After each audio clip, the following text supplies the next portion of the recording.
15 నెలల కాలంలో 1,58,041 కోట్ల రూపాయలు అప్పు చేశామని సీఎం రేవంత్ రెడ్డి అసెంబ్లీ సాక్షిగా వెల్లడించాడు. నేను డిప్యూటీ సీఎం మంత్రివర్గ సభ్యులందరూ కలిసి అప్పు చేశామని ప్రకటించారు. అయితే రేవంత్ చేసిన అప్పుతో రాష్ట్రానికి ఏం చేశారో చెప్పలేదు. అటు బీఆర్ఎస్ అప్పులు చేసిందని పదే పదే తప్పుడు ప్రచారం చేసే రేవంత్ తాను చేసిన అప్పులతో ఏం చేశాడో చెప్పలేదు. అటు బీఆర్ఎస్ 10 ఏళ్ల పాలనలో పెరిగిన సంపదను గురించి మాత్రం ఉద్దేశపూర్వకంగానే ప్రస్తావించలేదు.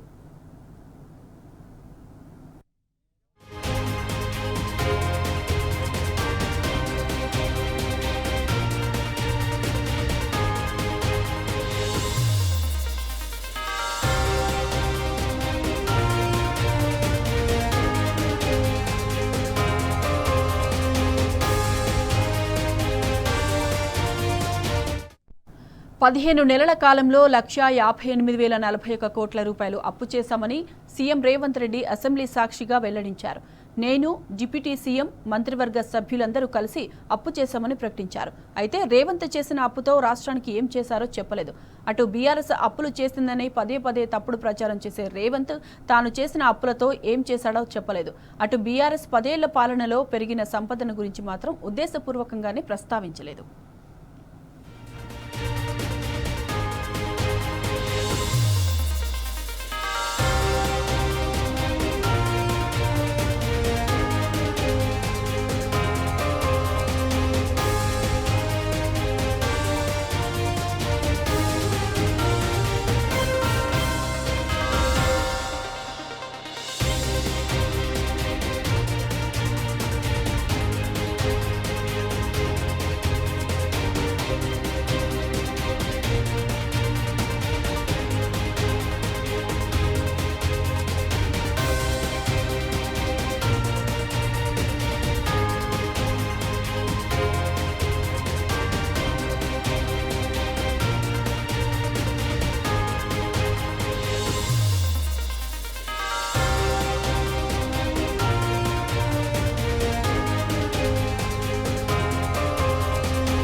పదిహేను నెలల కాలంలో 1,58,041 కోట్ల రూపాయలు అప్పు చేశామని సీఎం రేవంత్ రెడ్డి అసెంబ్లీ సాక్షిగా వెల్లడించారు.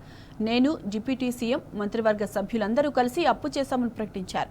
అయితే రేవంత్ చేసిన అప్పుతో రాష్ట్రానికి ఏం చేశారో చెప్పలేదు. అటు బీఆర్ఎస్ అప్పులు చేసిందని పదే పదే తప్పుడు ప్రచారం చేసే రేవంత్ తాను చేసిన అప్పులతో ఏం చేశాడో చెప్పలేదు. అటు బీఆర్ఎస్ 10 ఏళ్ల పాలనలో పెరిగిన సంపదను గురించి మాత్రం ఉద్దేశపూర్వకంగానే ప్రస్తావించలేదు.